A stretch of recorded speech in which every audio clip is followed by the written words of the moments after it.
واجب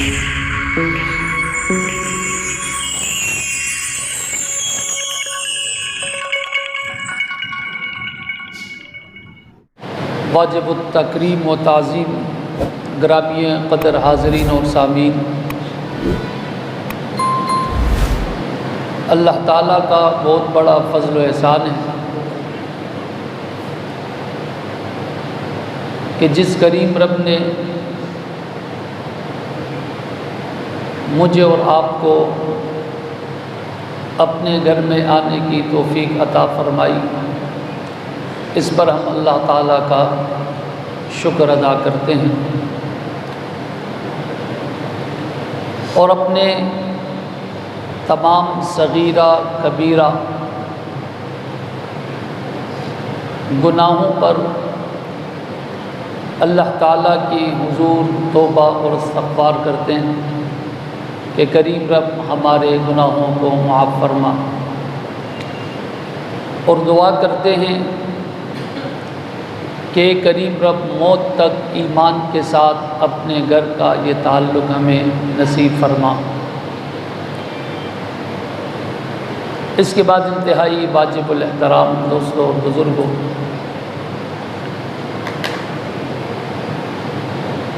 اللہ رب العالمین نے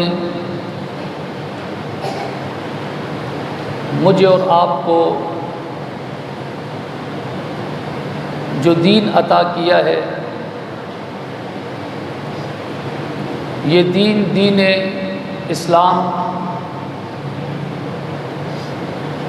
یہ دین اسلام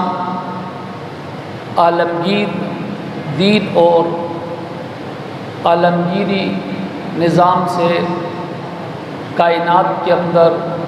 حضور علیہ الصلاۃ والسلام کے بابرکت دور سے لے کر آج تک یہ اپنی تمام کی تمام علمی اور عملی صورت میں انسانیت کی ہدایت، فلاح اور بہبود کے لیے یہ دین اسلام اپنے تمام کے تمام نظام کے ساتھ محکم اور محفوظ ہے، اور قیامت تک یہ محکم اور محفوظ رہے گا۔ انتہائی واجب الاحترام دوستوں اور بزرگوں، اس اسلام کے اس نظام کو ختم کرنے کے لیے مختلف حربے، قوتیں، سازشیں ہر دور کے اندر برسر پیکار رہی ہیں، اور ہر دور کے اندر اسلام کے اس نظام کو پھیلنے اور پھولنے نہیں دیا گیا، لیکن اسلام اپنی فیضان کے ساتھ اور اپنی حقانیت کے ساتھ یہ اسلام آگے پھیلتا رہا اور پھولتا رہا۔ اگر دور نبوت ہو، اس دور کے اندر بھی پاک پیغمبر کے خلاف، پاک پیغمبر کے دین کے خلاف، آپ کی دعوت کے خلاف اور آپ علیہ الصلاۃ والسلام کی جد و جہد محنت کے خلاف روڑے اٹکائے گئے، مخالفت کی گئی، لیکن اسلام اپنا راستہ بناتے ہوئے آگے بڑھتا رہا۔ حالات، واقعات اسلام کے اس عالمگیر نظام کو اور اسلام کی اس عالمگیر دعوت کو نہ روک سکے۔ بالآخر حضور علیہ الصلاۃ والسلام مدینہ منورہ،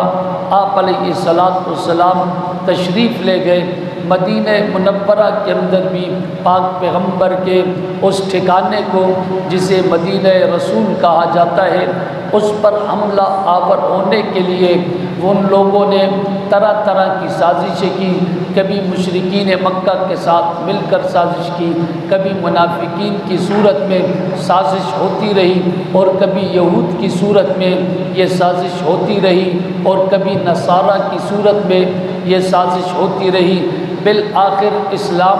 اپنی تمام کی تمام وہ برکات کے ساتھ، اپنے نظام کے ساتھ اس بور کے اندر بھی ساحل تک پہنچنے میں کامیاب ہوا۔ پاک پیغمبر کے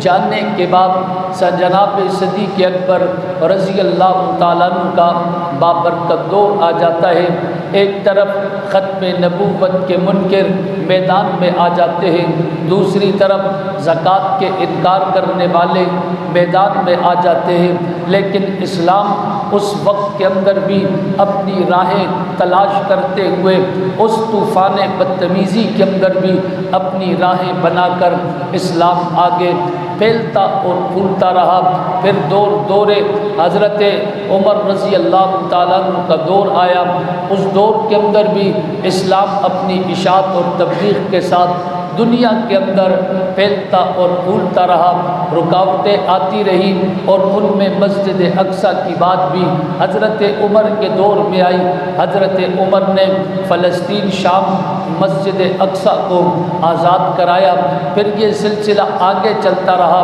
جس طرح اسلام آگے پھیلتا اور پھولتا رہا تو اسلام کے خلاف سازش بھی اس انداز میں کامیاب ہوتی رہی اور اس انداز میں سازشیں بھی بڑھتی رہی، لیکن اسلام اپنی راہیں بنا کر اپنی حقانیت کے ساتھ، اپنی سچائی کے ساتھ اور اپنے عالمگیر نظام کے ساتھ یہ اسلام آگے بڑھتا رہا۔ پھر اگر حضرت عثمان غنی رضی اللہ تعالیٰ عنہ کا دور، پھر حضرت علی المرتضیٰ رضی اللہ تعالیٰ عنہ کا دور، ان تمام ادوار کے اندر کون سی سازش ہے جو اسلام کے خلاف نہ ہوئی ہو؟ کون سا طریقہ واردات ہے جو اسلام کے خلاف نہ ہوا ہو؟ لیکن اسلام اپنی حقانیت کے ساتھ، اپنی سچائی کے ساتھ اور اسلام اپنی عالمگیریت کے ساتھ آگے بڑھتا، پھیلتا اور پھولتا رہا۔ پھر آگے جا کر حضرت امیر معاویہ رضی اللہ تعالیٰ عنہ کا دور ہو، یا پھر اموی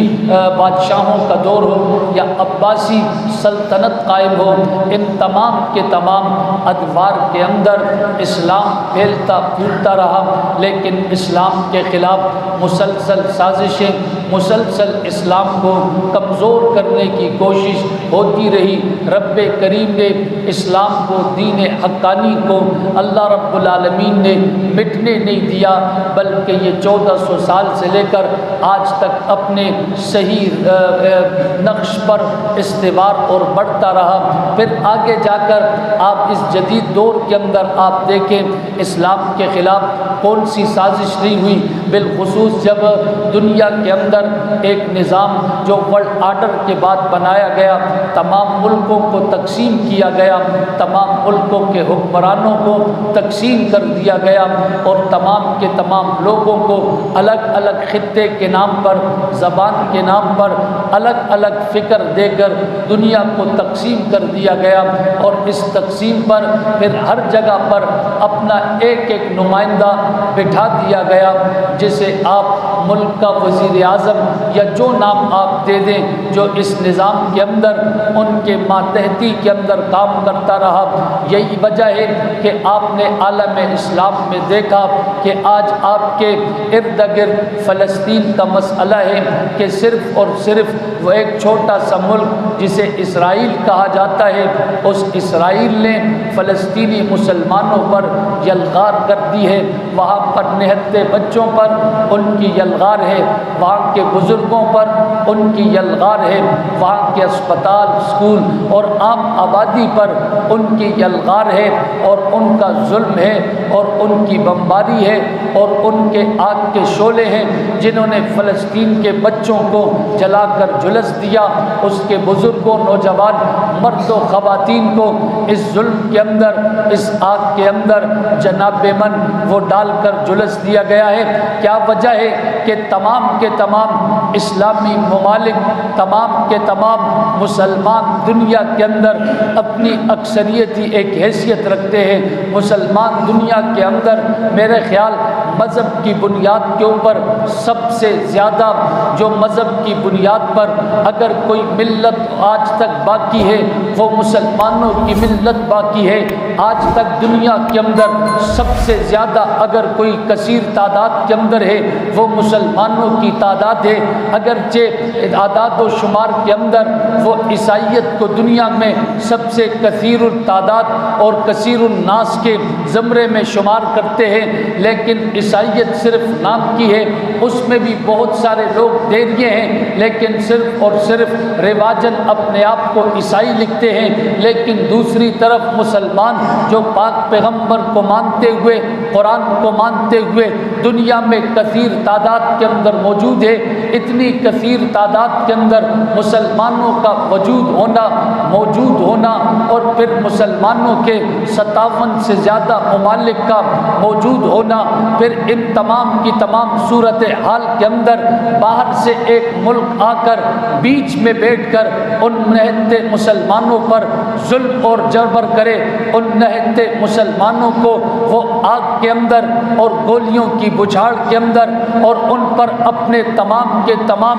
ظلم کو روا رکھے، ایسے وقت کے اندر گرامی قدر حاضرین اور سامعین، میں اور آپ بیدار نہ ہوئے، میرے اور آپ کے اندر اسلامی حمیت، اسلامی غیرت اگر بیدار نہ ہوئی تو پھر کس وقت کا انتظار مجھے اور آپ نے کرنا ہے، پھر کس وقت کے انتظار میں میں نے اور آپ نے بیٹھنا ہے۔ پاک پیغمبر نے تو کہا، المؤمن کا جسد واحد، مسلمان ایک جسم کی طرح ہوتا ہے کہ جب ایک خطے پر، ایک جگہ پر کسی مسلمان کو تکلیف ہو تو دوسرا مسلمان اس کے لیے تڑپ جائے، یہ ایمان کی علامت ہے، یہ مسلمانوں کی علامت ہے۔ پاک پیغمبر نے کہا، هل تنصرون وترزقون الا بضعفائکم، تمہارے کمزور لوگوں کی وجہ سے اللہ تمہاری مدد بھی کرتا ہے، اللہ تمہیں رزق بھی دیتا ہے۔ تم میں جو مظلوم لوگ ہوتے ہیں تم ان کی مدد کرتے ہو، تم ان کا ساتھ دیتے ہو، اللہ تمہاری مدد کرتا ہے، اللہ اس کی برکت سے تمہیں رزق دیتا ہے۔ پاک پیغمبر کی تعلیمات میں حضور علیہ السلام کو پاک پیغمبر کی تمام تعلیمات کا خلاصہ، پاک پیغمبر کی تعلیمات کا خلاصہ یہ ہے کہ مسلمان ایک جسم کی طرح ہے، ایک مسلمان کی تکلیف پر دوسرے مسلمان کو تڑپ جانا چاہیے اور دوسرے مسلمان کو احساس کرنا چاہیے، تب جا کر آپ کا ایمان باقی رہتا ہے، تب جا کر آپ کے اندر ایمانی حمیت اور ایمانی غیرت باقی رہتی ہے۔ گرامی قدر حاضرین اور سامعین، کیا وجہ ہے کہ اللہ رب العالمین کے دین کے ماننے والوں پر دنیا کے اندر یہ ظلم روا رکھا گیا؟ اور دوسری طرف پھر منافقین کا ایک ٹولہ ہے جسے ایران کی صورت کے اندر میدان کے اندر اتارا گیا، جو 1948 سے لے کر 2023 تک صرف اسرائیل کو دھمکیاں دیتا رہا اور دھمکیوں کی آڑ کے اندر اپنے مفادات یہود اور نصارہ سے وہ حاصل کرتا رہا۔ 48 سے لے کر 2023 تک عرب ممالک اسرائیل کے ساتھ لڑتے رہے، یمن لڑتا رہا، خود فلسطین کے مسلمان لڑتے رہے، مصر کے مسلمان لڑتے رہے، شام کے مسلمان لڑتے رہے، اور اسی طرح عراق کے اندر صدام حسین نے اپنے کروز میزائلوں کے ساتھ حملہ کر کے بتا دیا بات دھمکیوں کی نہیں ہے، بات اسلامی غیرت کی ہے۔ لیکن یہ ایران جو سوشل میڈیا پر اپنا ایک بیان دے دیتا ہے اور میں اور آپ سمجھتے ہیں کہ شاید رافضیت اور شیعت جو وہ امت مسلمہ کے ساتھ مخلص ہے، آپ مجھے بتاؤ ایران کی تاریخ کے اندر ایران نے ایک جنگ لڑی ہو کسی کافر ملک کے خلاف، ایک جنگ لڑی ہو کبھی امریکہ کے خلاف، ایک جنگ لڑی ہو کبھی اسرائیل کے خلاف؟ آپ ایران کے دہشت گرد آپ کو شام میں ملیں گے، مسلمانوں کے خلاف یمن میں آپ کو ملیں گے، مسلمانوں کے خلاف عراق کے اندر آپ کو ملیں گے، مسلمانوں کے خلاف پاکستان کے اندر پارا چنار کے علاقوں میں آپ کو یہ دہشت گرد ملیں گے۔ اسلام کے خلاف ایران 1948 سے لے کر آج تک وہ اسرائیل کے ساتھ صرف زبانی کلامی دھمکیوں کا سہارا لے کر امت کو گمراہ کرتا رہا، امت کو تشویش کے اندر ڈالتا رہا۔ آج بھی اس لڑائی کے اس اہم وقت کے اندر، اہم موقع کے اندر ایران صرف دھمکیاں دیتا رہا اور مسلمانوں کو آگ کی ہولی کے اندر آگے داخل کر کے خود اقوام متحدہ اور امریکہ سے پابندیوں کی چٹ اس کو حاصل ہو گئی۔ جی ایران پر پابندیاں ختم، وہ عجیبہ کون سا کارنامہ کر دیا؟ ایران پر تو اور پابندیاں لگنی چاہیے تھی، ایران تو اسرائیل کو دھمکیاں دے رہا ہے۔ عجب بات ہے، دھمکیاں بھی دے، پابندیاں ختم۔ دھمکیاں دے جی، اقوام متحدہ نے ڈھیل دے دی۔ وجہ یہ ہے آپ کو ایران ہمیشہ اہل سنت کے خلاف، اہل سنت ممالک میں آپ کو لڑتا ہوا نظر آئے گا۔ پھر کیا وجہ ہے؟ جناب من پاکستان کے اندر اور اسی طرح دیگر دنیا کے اندر لوگ کہتے ہیں جی امریکہ مرد آباد۔ لوگوں نے امریکہ کو، چونکہ ان کو پتہ ہے پاکستان کے مسلمان امریکہ سے نفرت کرتے ہیں، اسرائیل سے نفرت کرتے ہیں، انہوں نے ٹرین بنایا ہوا ہے کہ امریکہ جانا مانا تو ہے نہیں اور جناب کوئی سلسلہ تو ہے نہیں، تو لہٰذا زندہ باد اور مرد آباد سے کون سے صحت پر فرق پڑتا ہے؟ ہماری کیا نام ہے سیاست اچھی ہو جائے گی، نام اچھا ہو جائے گا، نام امریکہ کو دھمکی دینے سے کون سا ہمارے اوپر کوئی پریشانی اور کوئی عذاب آئے گا۔ گرامی قدر حاضرین اور سامعین، یہی وجہ ہے کہ جب شام کے ان علاقوں کے اندر، شام کی سرزمین پر امریکہ کی سپورٹ پر اور اسی طرح دیگر کفار کی سپورٹ پر بشار الاسد نے تقریباً 6 لاکھ مسلمان سنیوں کو قتل کیا، ایران تو میدان میں نہیں آیا۔ پھر عراق کے اندر آ کر امریکہ، عراق بالکل پڑوس کے اندر تھا، جناب من عراق کے اندر امریکہ موجود تھا، ایران میدان کے اندر نہیں آیا۔ افغانستان کے اندر امریکہ موجود تھا، ایران میدان کے اندر نہیں آیا۔ دنیا کے دیگر ممالک کو چھوڑیں، یہ ایران کے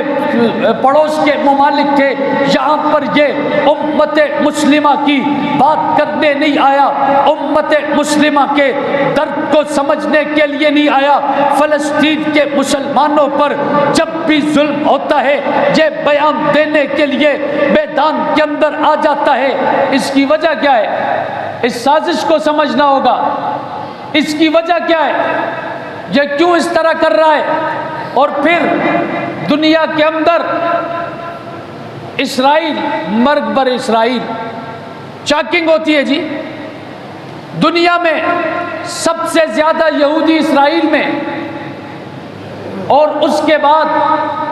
بعض کہتے ہیں ہالینڈ میں، امریکہ میں یا ایران کے اندر ہیں۔ انہیں یہودیوں سے اتنی نفرت ہے کہ یہودیوں سے نفرت کا آپ اندازہ اس بات سے لگا لیں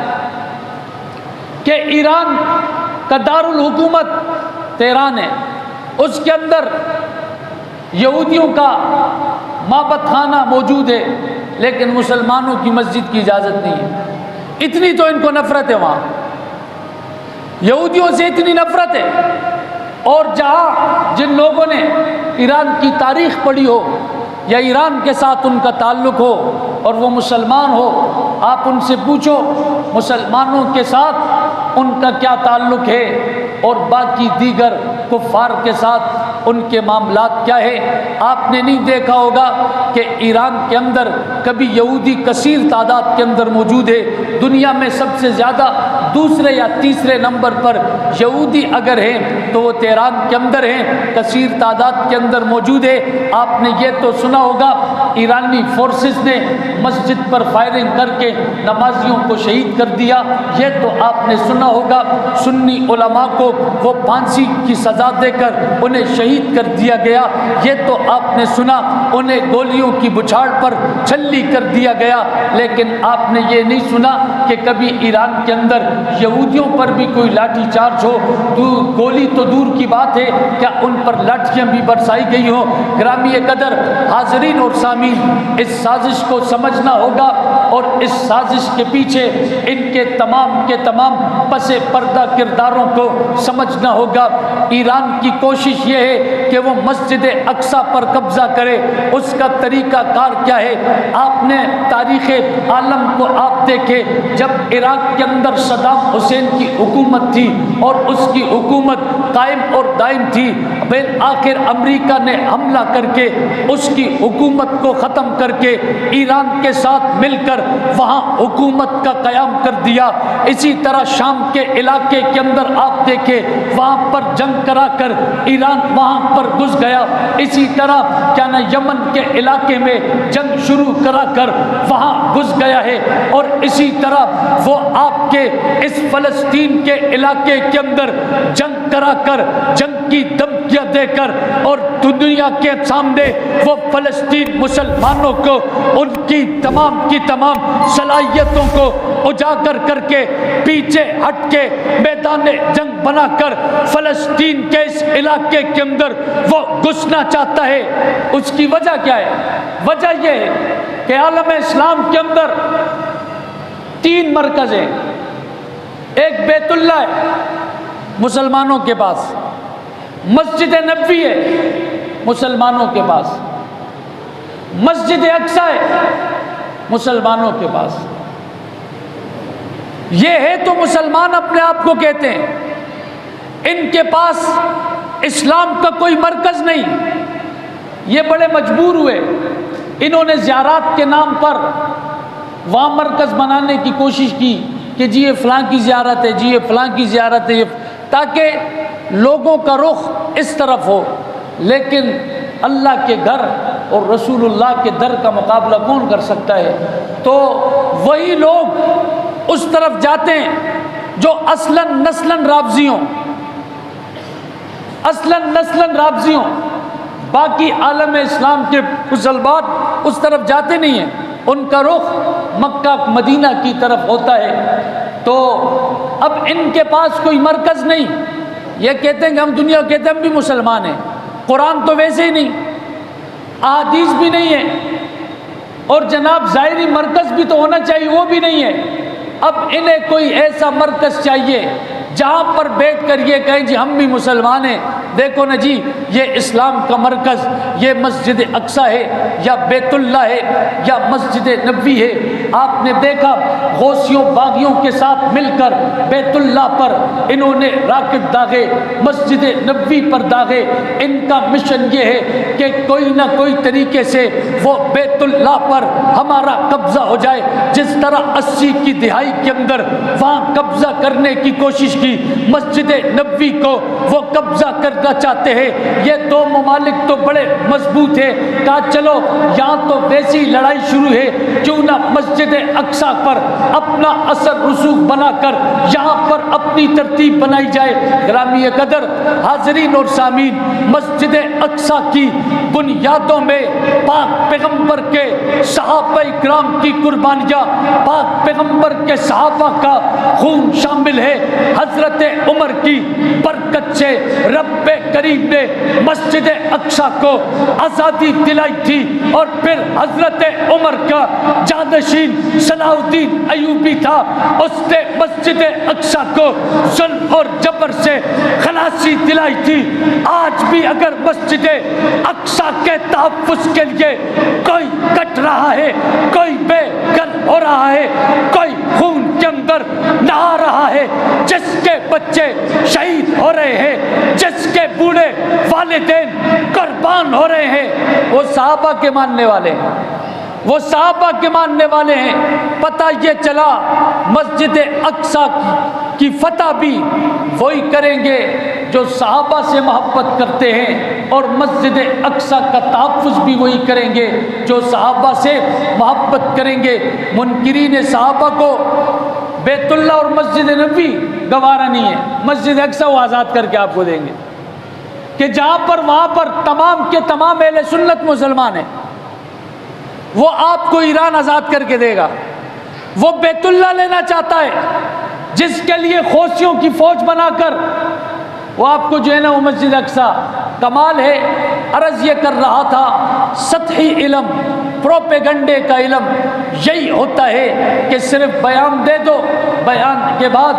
عملی طور پر کچھ نہ کرو، عوام تشویش کے اندر مبتلا ہو جاتی ہے۔ گرامی قدر حاضرین اور سامعین، ایسے وقت کے اندر میرے اور آپ کے جذبات یہ ہیں کہ اللہ ہم بھی وہاں جائیں، مسجد اقصی کا تحفظ کریں، ہم بھی وہاں جائیں، مسجد اقصی کے لیے اپنی آواز کو بلند کریں، اللہ ہم بھی وہاں جائیں، آپ کے گھر کا تحفظ کریں۔ لیکن چونکہ یہ تمام کے تمام اس موجودہ حالات اور واقعات کے اندر حکومتی بارڈر کی اور سفری مجبوریاں ہیں، لیکن جذبات ہر ایک مسلمان کے ہیں۔ کاش کہ یہ بارڈر کی مجبوریاں نہ ہوتی، یہ سفر کے ویزوں کے جھنجٹ نہ ہوتے، اور جناب یہ حد بندیاں نہ ہوتی، تو تمام کے تمام عالم کے مسلمانوں میں بزرگ سے لے کر نوجوان تک، بچے تک، مرد و عورت تک، ہر ایک مسجد اقصی کے تحفظ میں کٹنا چاہتا ہے، اللہ کے حضور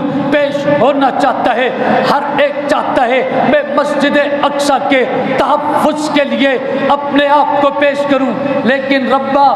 آپ کو علم ہے ہماری مجبوریاں، سرحد اور سفر کی مجبوریاں، ربا آپ کو علم ہے، جذبہ ہمارے دلوں کے اندر بھی ہے، تڑپ ہمارے دلوں کے اندر بھی ہے، دل ہمارے بھی ان مسلمانوں کے لیے دھڑکتے ہیں، دل ہمارے بھی ان کے لیے بے چین، پریشان، خستہ حال ہے۔ لیکن ربا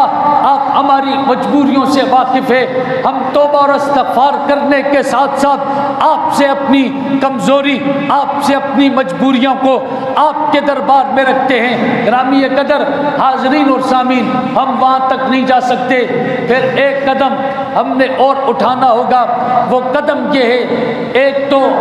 فلسطینی مسلمانوں کے ساتھ میں نے اور آپ نے اپنے تعاون کو جاری رکھنا ہے۔ اگر میں اور آپ نہیں جا سکتے، اپنے تعاون کو ہم نے جاری رکھنا ہے۔